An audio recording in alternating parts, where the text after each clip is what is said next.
Hi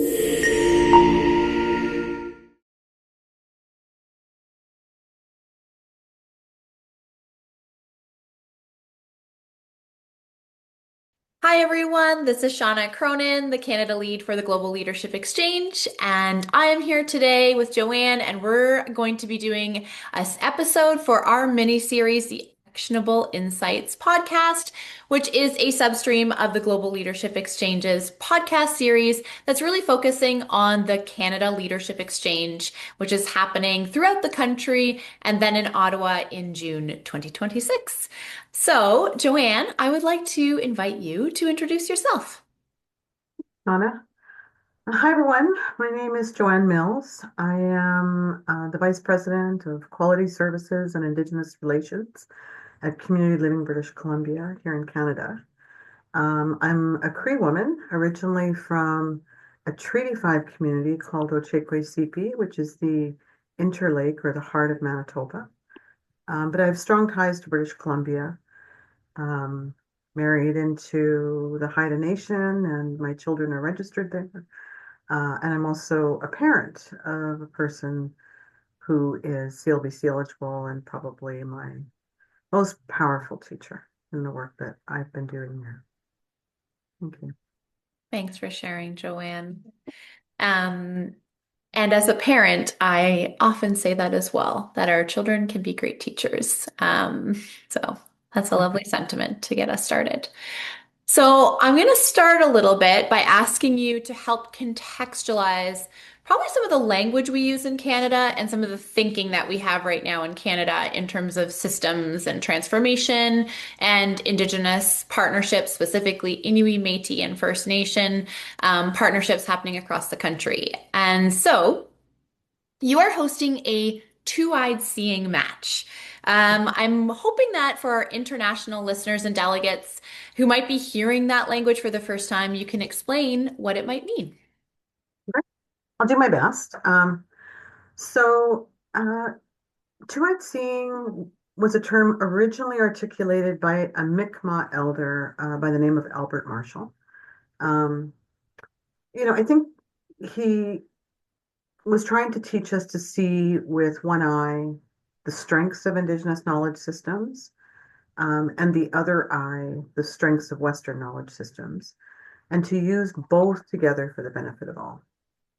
As we have been advancing reconciliation in Canada, we recognize that, our old ways of being and knowing are good.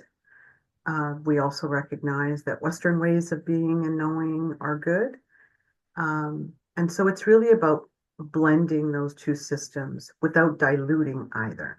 Mm. I think it's also about expanding leadership capacity. It really asks us as leaders, it asks us as institutions to respect Indigenous law, relational accountability, cultural knowledge, while still valuing things like clinical evidence, policy frameworks, measurable outcomes. I think it's not compromise. I think it's a maturity in in the way we plan and think about services. So I hope I've done that justice. Really want to acknowledge Elder Albert Marshall for first coining the phrase.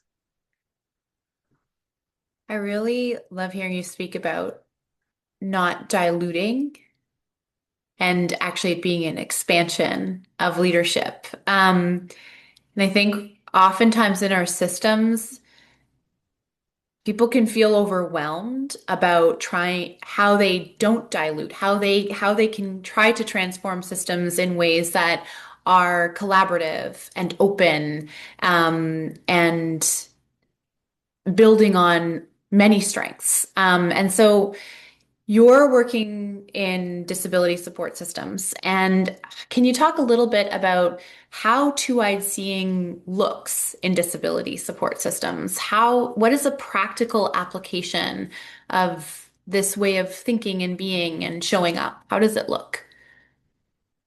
Um, so for me as a leader, it really fundamentally shapes how I make decisions, and what those decisions are centered on. So in a purely Western model, we begin with a diagnosis. Maybe we have eligibility criteria or some predefined service pathways. And the system really asks us, like, what category does this person fit into? Mm. Um, as an Indigenous woman leader, mostly in government, I think I brought a worldview that begins somewhere a bit differently. I ask, who is this person connected to? Mm. What is their role in the community? What will restore balance for this person, between person, family, land, spirit? And then I would start to think about, okay, what services then does Mm. this person need? Um, Practically in CLBC, so reconciliation is well underway in Canada. Something we can, happy to talk about in a moment. But there really hasn't been a ton of work done to understand what reconciliation means to Mm. people with a diverse ability or with complexity, many of whom are disconnected from their communities, their families, their land, because of a shared parallel history of institutionalization. Mhm. And so when I came to CLBC, I was asked to advance reconciliation on behalf of our particular sector. And there really isn't a lot of Western evidence out there about how Mm. to do this work. And so, um, I really invested a lot of effort in the first year to find those disability advocates, those Indigenous disability scholars, Indigenous people with lived experience, Mhm. Indigenous families, and brought them together to form an Indigenous advisory committee. And then the second year I was here, we opened the legislation and we embedded them as advisors to the board. So as we figure out what reconciliation means and what we should be doing, Mhm. um, there are reference group, there are source of truth, there are one eye of seeing in the work that we're trying to advance. And so in year 5, we've come quite far. I would say we have a quite a strong and engaged advisory committee, but also, just in terms of the work we've done in the province, um, we're actually, I think, creating or generating the evidence we need that we can then share with the world. So, Such a nice future focus and lends itself beautifully into my next question for you, which is how can this framework or these ways of thinking kind of help us, the disability sector, move into the future and help us truly embody truth and reconciliation in the work that we're doing? hmm, that's a good question. I think so, depending on our positionality, right? I think as leaders, um, we need to not choose one starting point over another. I think we need to be open to that idea. Um, Hmm. we need to assess, have the skills to assess clinical need and ask whether somebody, experiences belonging. We still need to track measurable outcomes. We need to pay attention also to relational trust.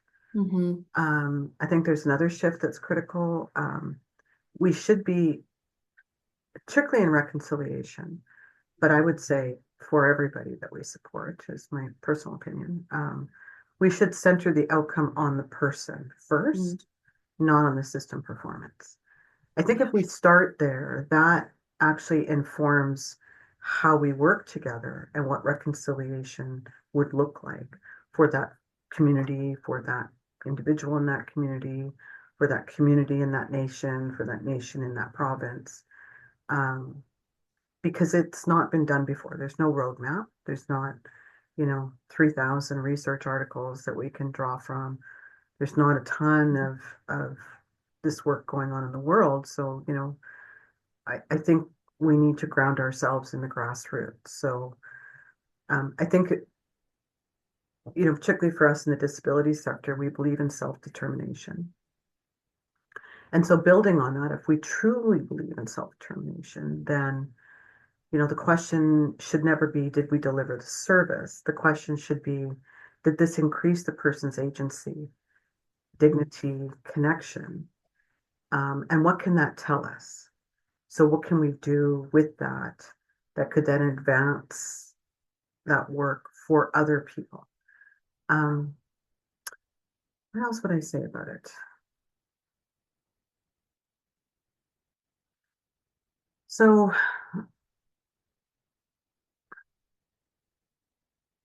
so for Indigenous people, reconciliation has been, a long journey. Um, I would say it's been going on for 400 years here in Canada, at least in our lived history.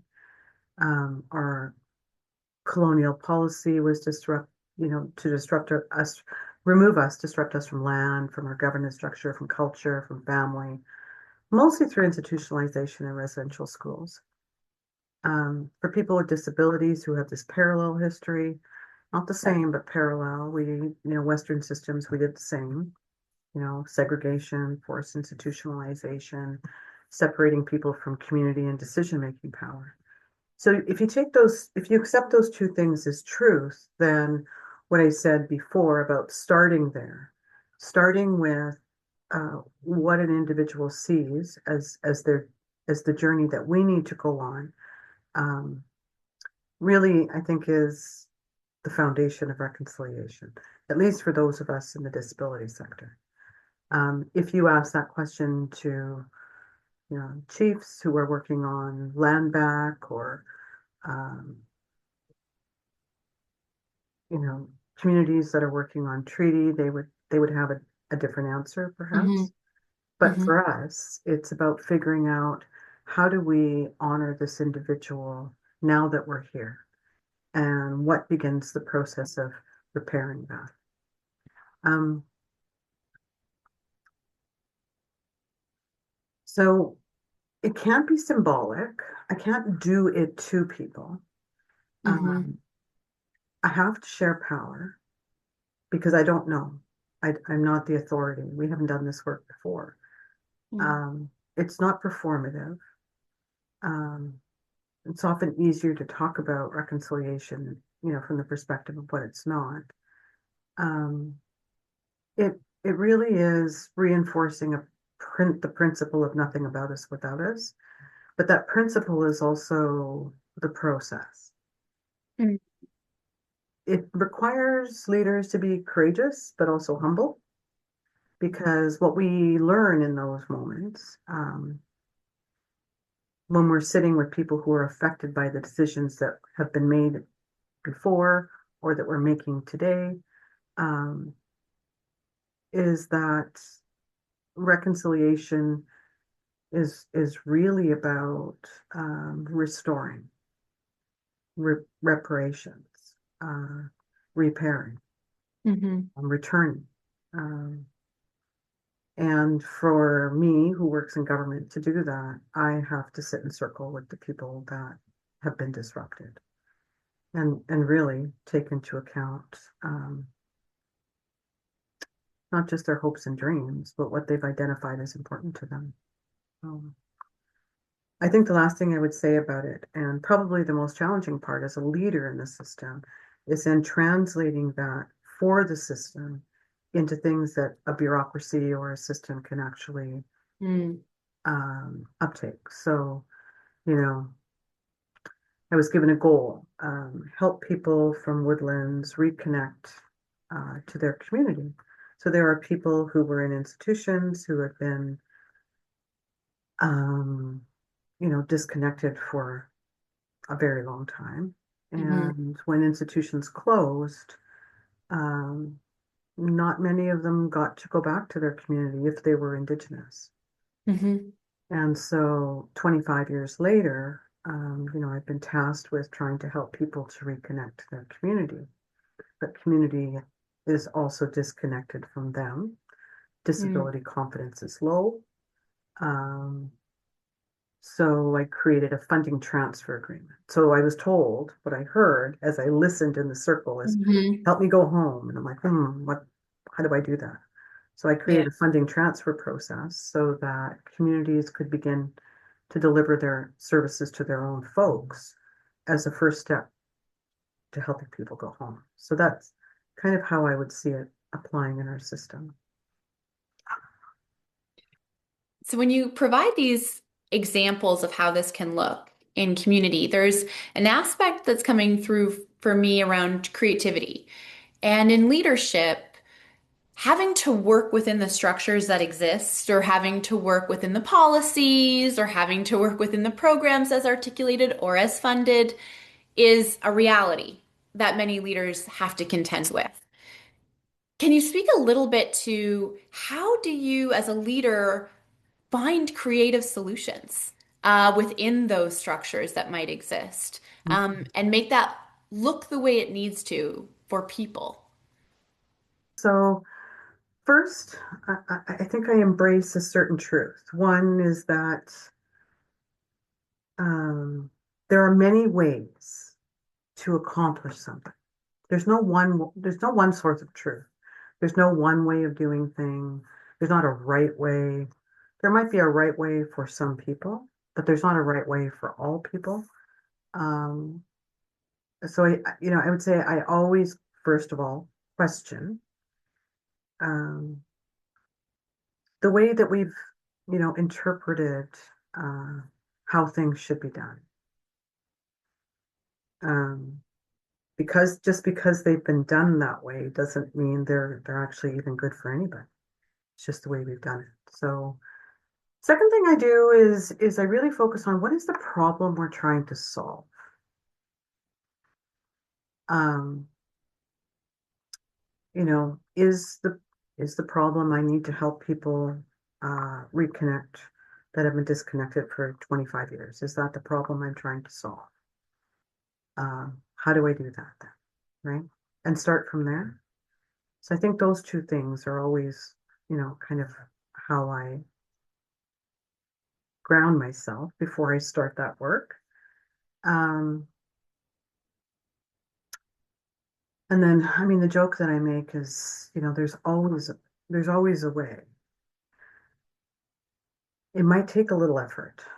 So if I go back to my funding transfer agreement example, hadn't been done before. However, we had lessons in procurement law, right? So we know how to do that really well. We understand free trade agreements. We know how to do that really well. We understand standards. We know how to, and policies. We do that very well.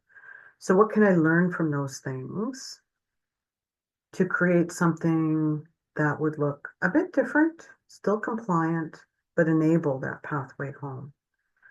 Um, all of the same kinds of things we would do, had to have a legal consult, had to do a jurisdictional scan, had Hmm. to look at what are other people doing in this way. I actually learned a lot from some of the work that the province is leading around uh, shared decision-making agreements. So taking a number of different things that we know and are sources of our Western evidence and then adapting them Yeah. and trying it. And then you evaluate. So you always start small. Hmm. Um, and then you evaluate and decide whether that's the right way to scale or move forward. In the work that we did to create the funding transfer agreements, our partner in that was the Secwepemc Child and Family Services, which is an Indigenous child and family services agency to 7 Secwepemc communities here in the province. And they volunteered to be our partner to try and figure this out together. And so we're now in year 3, and we're about to kind of pause and take a breath and evaluate. Hmm. Um, from both perspectives, right? Because it's been hard on them. It it was deep learning for us. Um, and really with the lens of how do we do this easier now? How do we how do we make this more efficient? before we scale. So, I think risk is, for me, the risk wasn't material. Um, Mm. it was effort and Yeah. hours. Yeah. And you're right, creativity, but really a courageous willingness Hmm. grounded in this humility Yeah. to try and figure it out. And then To try also something. to try something. And then Yeah. also if it doesn't go well, to say, oh well, that didn't work. Let's try something different. Yeah. Um, so, and one of the things about reconciliation, which I think is also true about inclusion, disability inclusion, is that there's not a one size fits all approach. Hmm. Hmm. You ask one person what inclusion means in their life versus another person, and they'll have different answers. Well, that's also true for reconciliation. There are 203 First Nations in British Columbia. They're sovereign. And so we And may not homogenous. not homogenous at all. Um, and so what I'm trying to scale is not uh, the services we do or how we do the services. I'm trying to scale the process to get us there. Yeah. That can be applied then, uh, with the necessary flexibility um, to really honor and respect those nations' culture and desires. Um, Hmm. Hmm. um, Leveraging what's there, but also it sounds like there's a cautious bravery a little bit where you're learning and understanding before scaling. yeah. To your earlier point, because just because we can do something doesn't mean we always should. Yes. Yeah. Um, it's sort of a lovely segue into thinking about the leadership exchange that you and I are working on together with many other partners across the country. Yeah. And really it's about leadership. Um, and I think it's a very important time nationally, but also globally to be having conversations about what leadership is, how it looks. And it's often about managing uncertainty right now. The leaders I speak to across the country, a lot of them are contending with socioeconomic uncertainty, geopolitical uncertainty, and then also just the very human uncertainty as a leader of what should I do in this very specific situation? How do I show up best as a person, as a leader? So can you speak a little bit about how leaders can build interconnectedness and bridge the silos that exist at community, national, and international levels? That's a great question. I think, I think the Global Leaders Exchange is a great opportunity for that. Having been to two of the conferences now and really being able to connect with scholars and people with experience and same idea as two I'd seen, just really leaning in to learn from everybody and embrace all these different ways of being and knowing in a very relational way. I think that, is probably the simplest way. Um, in terms of how do we lean into each other, you're right. We're in a very interesting time. Um, Not only, is the world becoming more and more complex, people are becoming more and more complex. And, I think our simple solutions or the way that we used to look at leading an organizations no longer works. Um, I think that we need to be intentional in a more consistent fashion uh,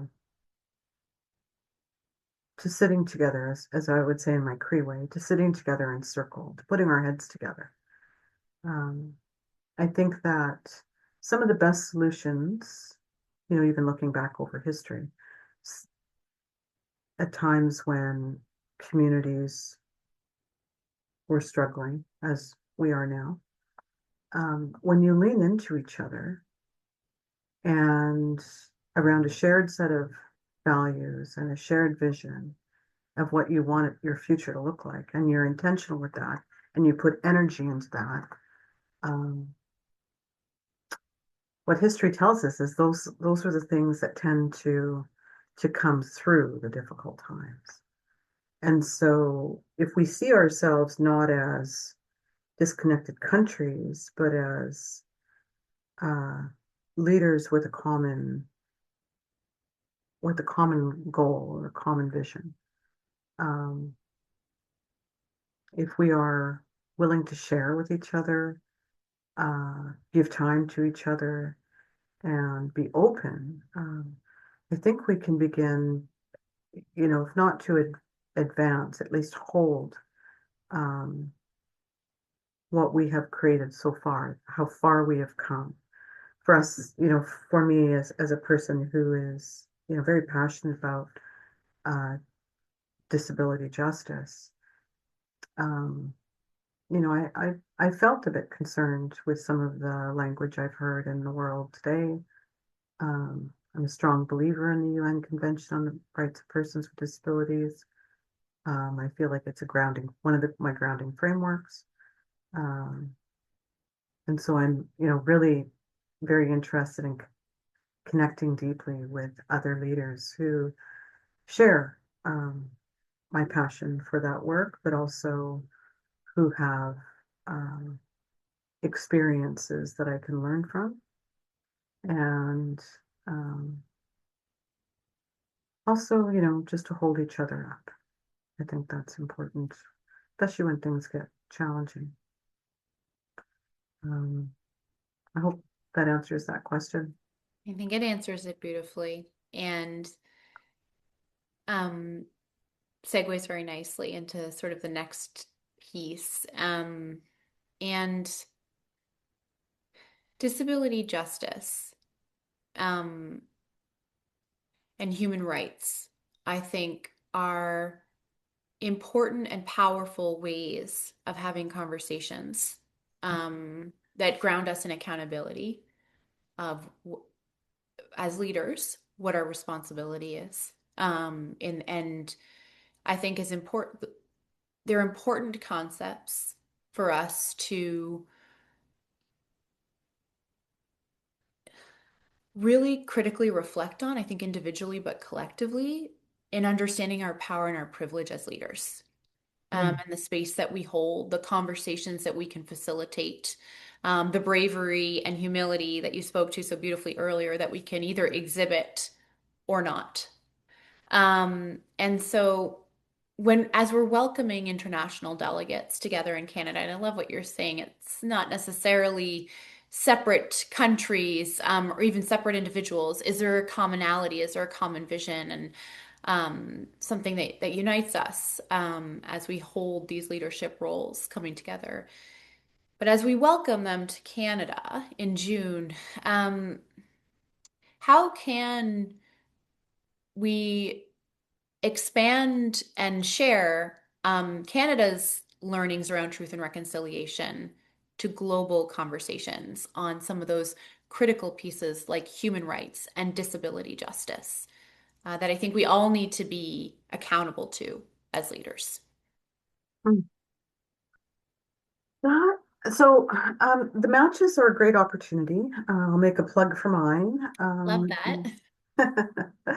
We're hosting a match here. Our Indigenous Advisory Committee is hosting a match here in June called Leading in Between Two Worlds.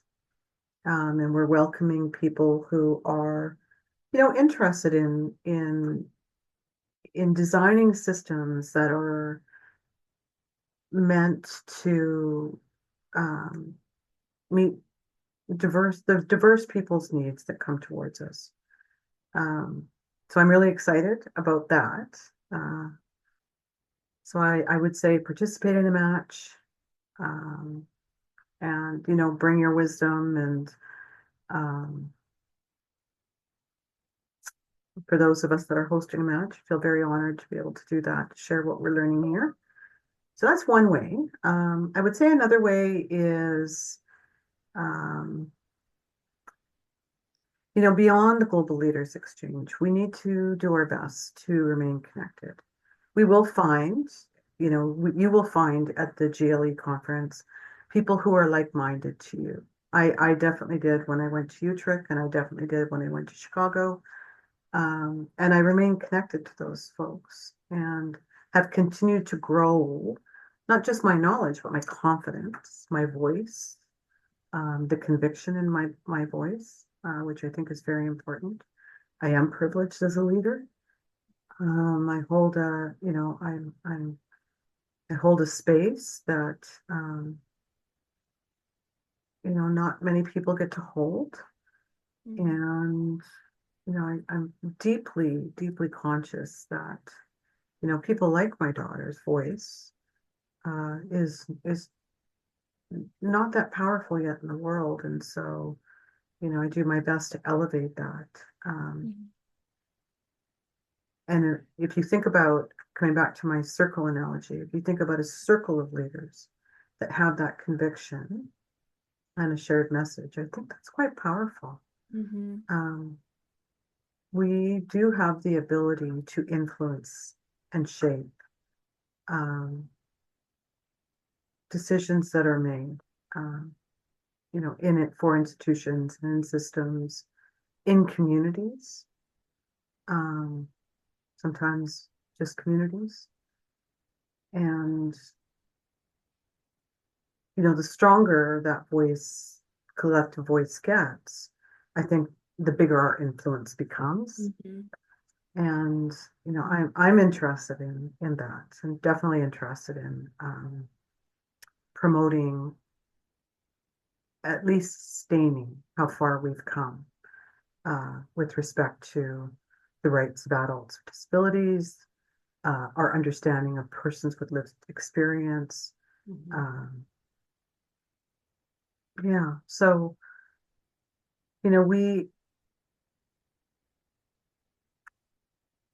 we can change how decisions are made together. One voice, probably not. Um, all voices together. I think that's powerful.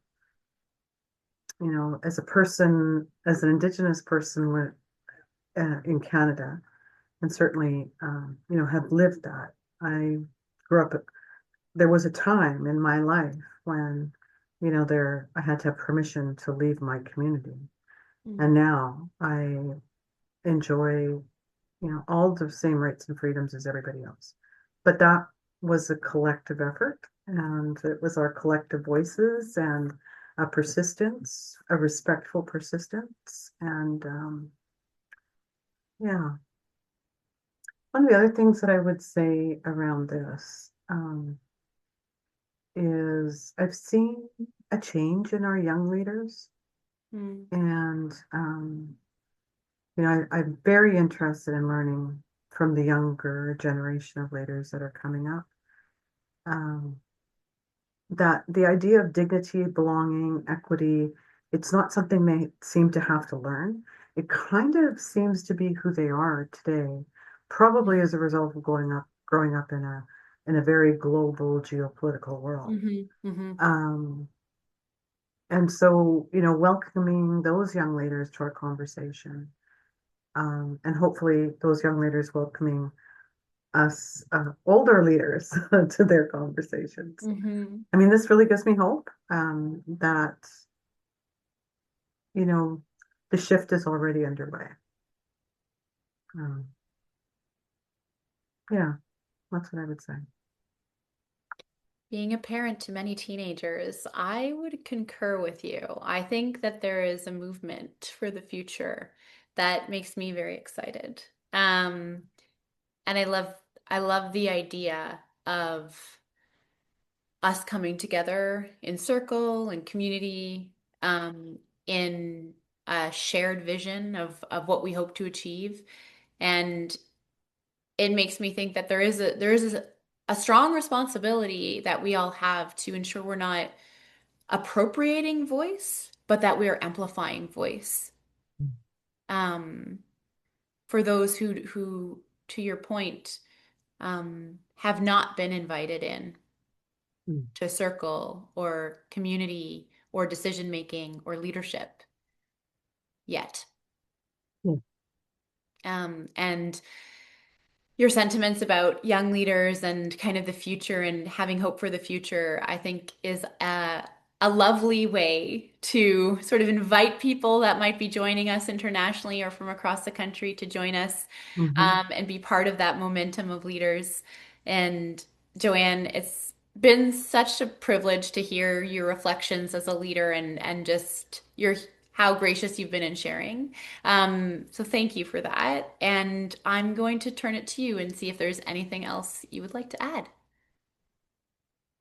Just, I think the last thing I would say, and I think it's probably the thing I hear the most from my advisory committee, we are so, you know, we're in such unique positions as leaders to really influence, what happens next. Um, and so I'm going to paraphrase one of the beautiful women on my advisory committee. But she always reminds me that when she was in Woodlands, that decisions were made for her, things were defined for her. She had no autonomy, and as professionals, we were positioned as having all of the authority, and so it's almost like she sits on my left shoulder, I guess, right? Um, So I think the last thing I would leave with us as leaders is we need to always have the people that we are um, supporting or who are benefiting or accessing services that we're designing or at the table with us, telling us how to build them. Like I think if we did nothing else, if we did that, um, we have the beginning of two-eyed seeing, we have the beginning of reconciliation, and we have the beginning of disability justice. And so my little wave to Charlene. I hear you, Charlene. Nothing about us without us. You taught me well, so thank you for that. Thank you, Charlene, and thank you, Joanne. It's been a lovely conversation today, and I'm excited for it to continue in June. Yes, very excited. Thank you so much for having me, Shauna, and for this opportunity.